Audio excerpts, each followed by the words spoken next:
മലയാളത്തിൻ്റെ വികാരമാണ്. കഴിഞ്ഞ 6 പതിറ്റാണ്ടുകളായി മലയാളികളുടെ സൗന്ദര്യബോധത്തെയും ഭാവത്വത്തെയും ജീവിതാനുഭവങ്ങളെ നവീകരിച്ച സാഹിത്യകാരനാണ് അദ്ദേഹം. എല്ലാ അർത്ഥത്തിലും ഇതിഹാസമായിരുന്നു അദ്ദേഹം. അക്ഷരങ്ങളുടെ തീവ്രതയാൽ MD വായനക്കാരെ വിസ്മയിപ്പിച്ചു. കഥാപാത്രങ്ങളുടെ സന്തോഷവും സങ്കടവും മാനസിക വ്യഥകളും വികലതകളുമെല്ലാം വായനക്കാരുടെ മനസ്സിൽ പ്രതിഫലിച്ചു. MD വാസുദേവൻ നായരുടെ നിര്യാണത്തോട് മലയാള സാഹിത്യ സാംസ്കാരിക മണ്ഡലത്തിൽ വെളിച്ചം പകർന്നു നിർത്തിക്കൊണ്ടുന്ന വിളക്കാണ് അടങ്ങുന്നത്. ഈ നഷ്ടം വാക്കുകൾക്ക് വിവരണാതീതമാണ്. വളരെ ആദരവോട് അദ്ദേഹത്തിന് സംസ്ഥാന സർക്കാരിന് വേണ്ടിയും സാംസ്കാരിക വകുപ്പിന് വേണ്ടിയുള്ള ആദരാഞ്ജലി അർപ്പിക്കുന്നു.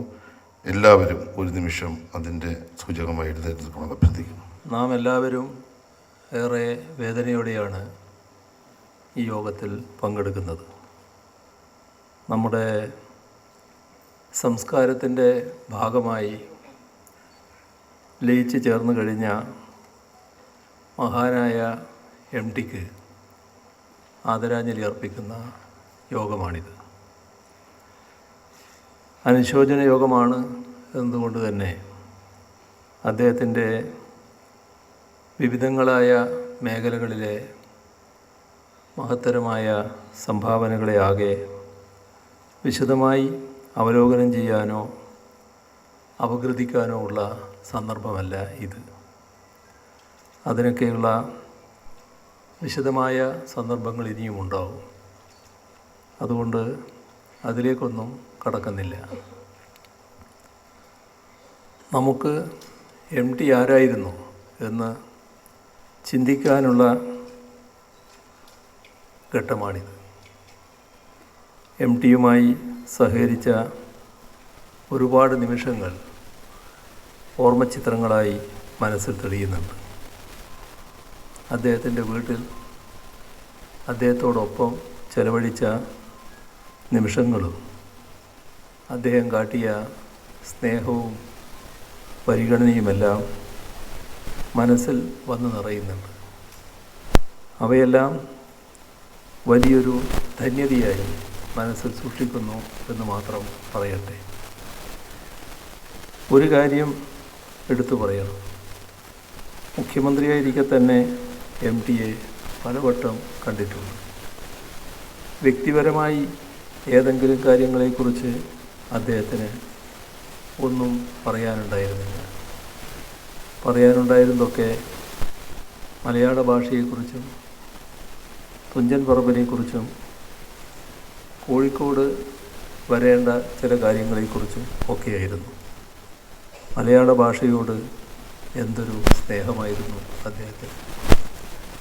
പുതുതലമുറകൾക്ക് നല്ല മലയാളം നഷ്ടമാവുന്നതിനെക്കുറിച്ച് എന്തൊരു ഉത്കണ്ഠയായിരുന്നു. തുഞ്ചൻ പറമ്പാവട്ടെ അദ്ദേഹത്തിന് സ്വന്തം ഹൃദയം തന്നെയായിരുന്നു. ഇതേക്കുറിച്ചൊക്കെ പറഞ്ഞു കഴിഞ്ഞിട്ട് വേണ്ടേ മറ്റെന്തെങ്കിലും പറയാൻ. ഇതൊന്നും MDക്ക് പറഞ്ഞ് അവസാനിപ്പിക്കാൻ കഴിയുന്ന കാര്യങ്ങളായിരുന്നില്ല. മലയാള ഭാഷാ പ്രതിജ്ഞ നമുക്കായി തയ്യാറാക്കി തന്ന വ്യക്തിയാണ് അദ്ദേഹം. തുഞ്ചൻ പറമ്പിനെ ലോകത്തെങ്ങുമുള്ള സാഹിത്യകാരന്മാരുടെ തീർത്ഥാടന കേന്ദ്രമാക്കി വളർത്തിയ വ്യക്തിയാണ്. അതിനൊക്കെയായി കയ്യും മെയ്യും മറന്ന് പ്രവർത്തിച്ച ആളുമാണ്. MD അസുഖബാധിതനാണെന്നറിഞ്ഞിരുന്നു. ഗുരുതരാവസ്ഥയിലായി. എന്നാൽ മുൻപത്തെ പോലെ ഇപ്പോഴും ആ ഘട്ടങ്ങളെല്ലാം മറികടന്ന് MDക്ക് ജീവിതത്തിൽ ഒരു 2ാം ഊഴം കൂടി ഉണ്ടാവുമെന്ന് പ്രതീക്ഷിച്ചു. ആ പ്രതീക്ഷ സഫലമായില്ല. മരണത്തെക്കുറിച്ച് ചുരുങ്ങിയ വാക്കുകളിൽ വലിയ കാഴ്ചപ്പാടുകൾ എഴുത്തിലൂടെ അവതരിപ്പിച്ച വ്യക്തിയാണ് എം ടി. ജനനം മുതൽ നമുക്കൊപ്പം നടക്കുന്ന നിഴലാണ് മരണമെന്നും അത് ഒരു നാൾ നമുക്ക് നേരെ തിരിഞ്ഞു നിൽക്കുമെന്നും അദ്ദേഹം എഴുതുകയുണ്ടായി. മരണത്തെ സാമാന്യവൽക്കരിച്ചുകൊണ്ട് ഇങ്ങനെ എഴുതിയ എഴുത്തുകാരൻ്റെ മരണം ഉൾക്കൊള്ളാൻ നമുക്ക് കഴിയുന്നില്ല. നമ്മുടെ സാഹിത്യത്തിൽ, നമ്മുടെ സിനിമകളിൽ, നമ്മുടെ സാമൂഹ്യ മണ്ഡലത്തിൽ എല്ലാം എം ടി അദൃശ്യ സാന്നിധ്യമായി തുടർന്നും നിലകൊള്ളും. എം ടി സാഹിത്യത്തിൽ ചെയ്തത് കൃത്യമായും തൻ്റെ ജീവിത കാലഘട്ടത്തെ സർഗാത്മകമായി അടയാളപ്പെടുത്തുകയാണ്. നാടുവാഴിത്തത്തിൻ്റെ, മരുമക്കത്തായത്തിൻ്റെയൊക്കെ തകർച്ച അത് വ്യക്തിബന്ധങ്ങളിലും സമൂഹ ബന്ധങ്ങളിലും വരുത്തിയ മാറ്റമൊക്കെ എഴുത്തിലൂടെ അടയാളപ്പെടുത്തി. നാലുകെട്ട് പോലെയുള്ള കൃതികൾ ഉദാഹരണങ്ങൾ.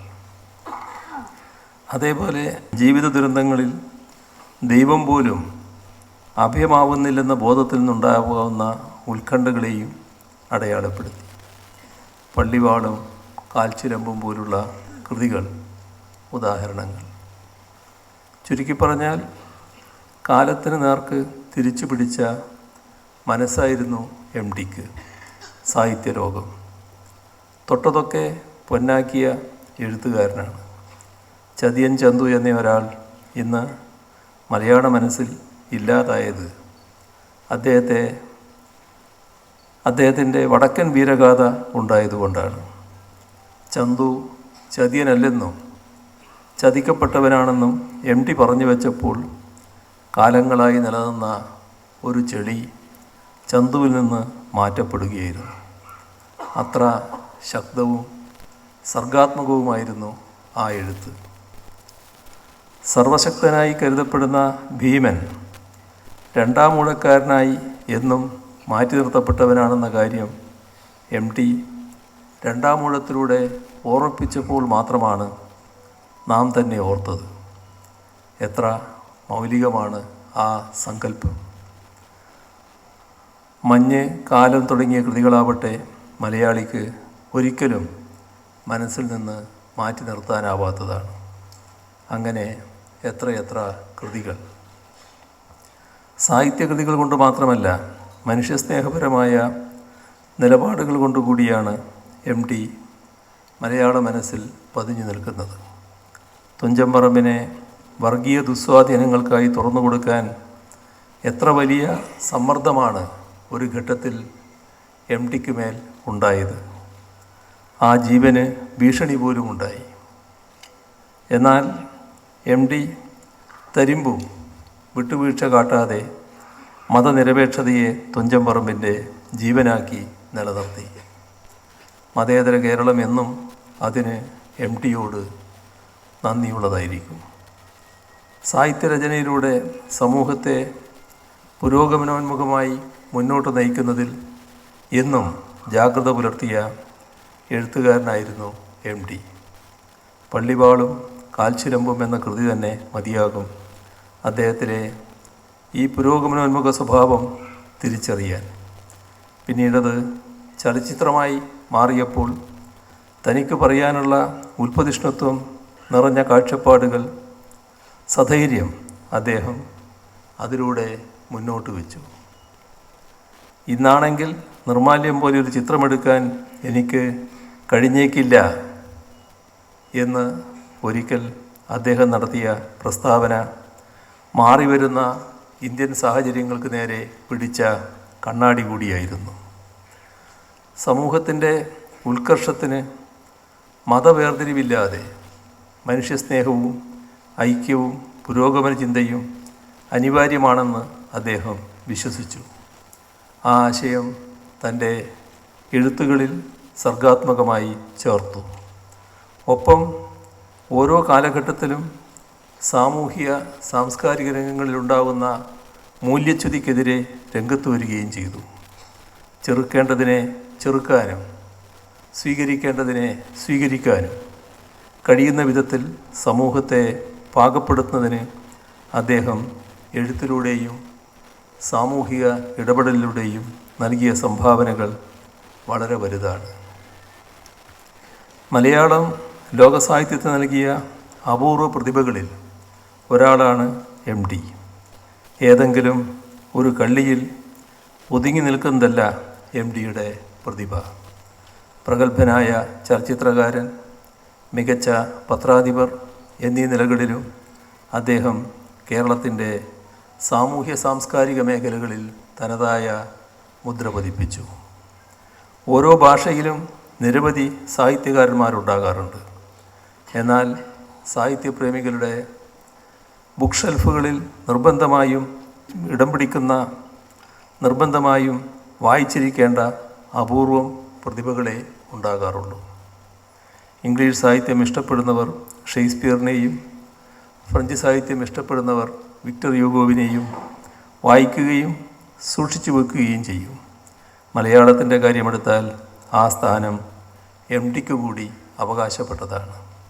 മഞ്ഞും അസുരവിത്തും കാലവും രണ്ടാമൂഴവുമൊക്കെ അലങ്കരിക്കാത്ത ബുക്ക് ഷെൽഫുകൾ കേരളത്തിൽ ഇല്ലെന്ന് തന്നെ പറയാം.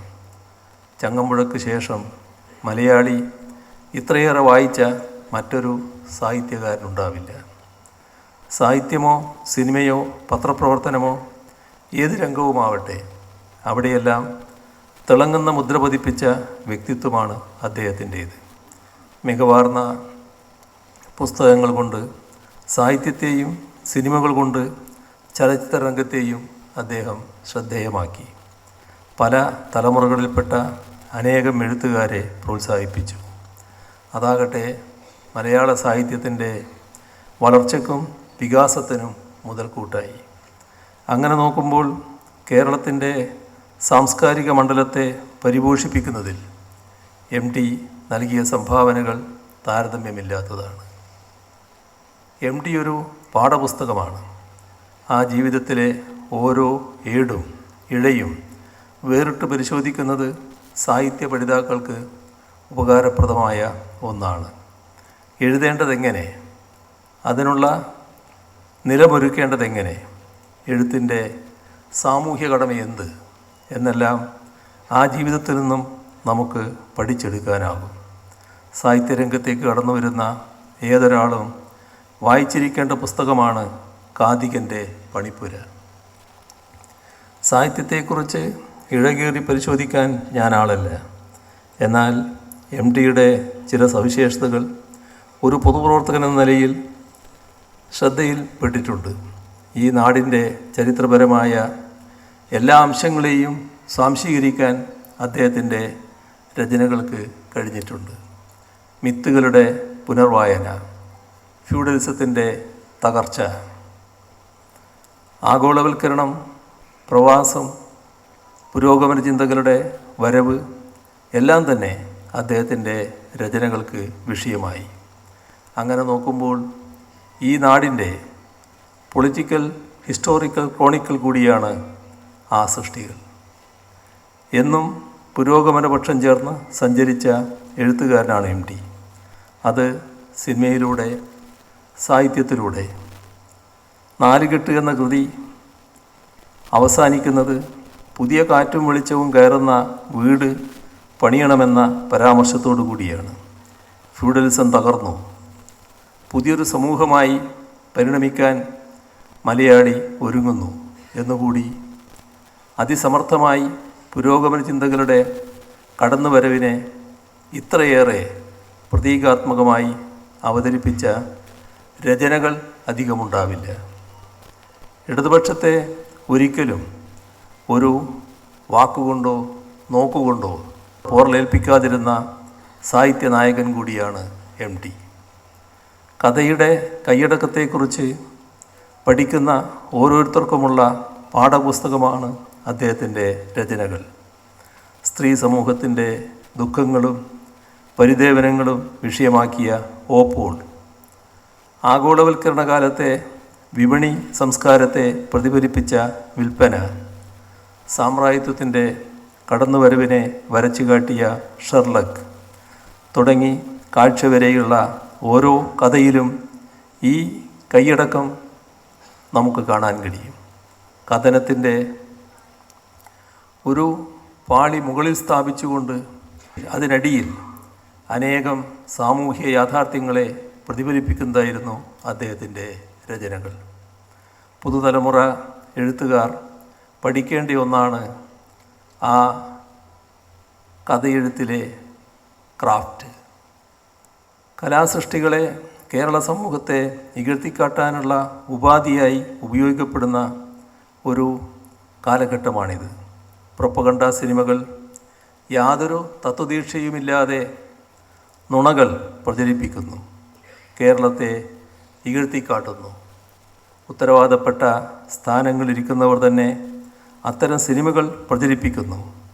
ഈ ഘട്ടത്തിലാണ് നിർമാല്യവും ഓളവും തീരവും പോലെയുള്ള സിനിമകളും അവയുടെ ആശയങ്ങളും പ്രാധാന്യമർഹിക്കുന്നത്. എഴുത്തുകാരൻ എന്ന നിലയിൽ മാത്രമല്ല MT മലയാളത്തിൽ സാന്നിധ്യം അറിയിച്ചിട്ടുള്ളത്. മികച്ച ഒരു വായനക്കാരൻ കൂടിയായിരുന്നു അദ്ദേഹം. ലോകസാഹിത്യത്തിലെ വിഖ്യാതമായ എത്രയോ കൃതികളെ തൻ്റെ വായനാനുഭവത്തിലൂടെ അദ്ദേഹം മലയാളികൾക്ക് പരിചയപ്പെടുത്തി. ഇന്നും മലയാളികളുടെ പ്രിയപ്പെട്ട പുസ്തകങ്ങളാണ് അവയെല്ലാം. 7 പതിറ്റാണ്ടിലേറെക്കാലത്തെ തൻ്റെ രചനകളിലൂടെ ലോകസാഹിത്യ വിഹായസിലേക്ക് മലയാള ഭാഷയെയും സാഹിത്യത്തെയും കൈപിടിച്ചാനയിക്കുകയാണ് MT ചെയ്തത്. ഇന്ത്യയിലെ പരമോന്നത സാഹിത്യ പുരസ്കാരമായ ജ്ഞാനപീഠം മുതൽ രാഷ്ട്രത്തിൻ്റെ ആദരവായ പത്മഭൂഷൺ വരെ MTയെ തേടിയെത്തിയിരുന്നു. മാതൃഭൂമി പ്രസിദ്ധീകരണങ്ങളുടെ പത്രാധിപർ, കേരള സാഹിത്യ അക്കാദമിയുടെ അധ്യക്ഷൻ, കേന്ദ്ര സാഹിത്യ അക്കാദമിയുടെ വിശിഷ്ടാംഗം, തുഞ്ചൻ സ്മാരക ട്രസ്റ്റിൻ്റെ അധ്യക്ഷൻ തുടങ്ങിയ നിലകളിൽ ഭാഷയ്ക്കും സാഹിത്യത്തിനും MT നൽകിയ സേവനങ്ങൾ എക്കാലത്തും ഓർമ്മിക്കപ്പെടും. ആവശ്യമുള്ളിടത്ത് തിരുത്തിയും മതിയായ രീതിയിൽ സഹകരിച്ചും പ്രോത്സാഹിപ്പിച്ചും ഞങ്ങളുടേതടക്കമുള്ള ഇടതുപക്ഷ പുരോഗമന പ്രസ്ഥാനങ്ങൾക്ക് അദ്ദേഹം നൽകിയ പിന്തുണയും ഈ അവസരത്തിൽ നന്ദിപൂർവ്വം ഓർമ്മിക്കുകയാണ്. കേരളത്തിലെ കമ്മ്യൂണിസ്റ്റ് പ്രസ്ഥാനത്തിൻ്റെ എക്കാലത്തെയും സ്നേഹസമ്പന്നനായ സഹയാത്രികനായിരുന്നു MT എന്നും ഓർക്കേണ്ടതുണ്ട്. മഹത്തും പരിവർത്തനോന്മുഖവുമായ ഒരു മഹാകാലത്തിൻ്റെ അവസാനിച്ചുകൊണ്ടിരിക്കുന്ന പ്രതീക്ഷകളിൽ പ്രമുഖനാണ് MT. മലയാള സാഹിത്യത്തിൻ്റെ തേജോമയമായ മുഖം മറ്റ് ഇന്ത്യൻ ഭാഷകൾ ദർശിക്കുന്നത് MTയിലൂടെയാണെന്നാണ് നാം അറിയേണ്ടത്. G. ശങ്കരക്കുറുപ്പിനെയും തകഴിയെയും ബഷീറിനെയും പൊറ്റക്കാട്ടിനെയും ONVയെയും അക്കിത്തത്തെയും പോലെ ഇന്ത്യൻ എഴുത്തുകാരനെന്ന പദവിയിലാണ് MTയുടെ നില.